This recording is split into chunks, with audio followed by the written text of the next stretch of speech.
En tout premier, il n'y aura pas de vainqueur en cas de guerre commerciale. Cette observation a été formulée par le ministre chinois du Commerce Zhong Shan en mars 2018.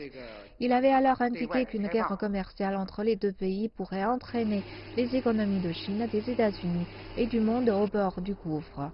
Selon la campagne nationale intitulée Les droits de douane font mal au cœur du pays, menée par 150 des plus grandes organisations commerciales américaines, l'économie américaine souffre déjà. Le groupe a indiqué que les Américains payaient la facture au bout du compte. Il a estimé qu'une hausse des taxes douanières sur les produits chinois pourrait avoir un impact négatif sur plus d'1 million d'emplois aux États-Unis. En deuxième lieu, la Chine est déterminée à sauvegarder les intérêts essentiels de l'État et les intérêts fondamentaux du peuple. Beijing ne fera aucun compromis sur la question des principes, le principe de négociation et de consultation étant de respect mutuel, d'égalité et de bénéfice mutuel.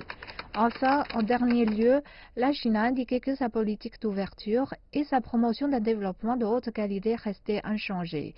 Elle va continuer d'améliorer son principe d'ouverture en promouvant un développement économique de haute qualité pour satisfaire l'aspiration du peuple à la plénitude de vie et contribuer à la paix, la stabilité et au développement dans le monde.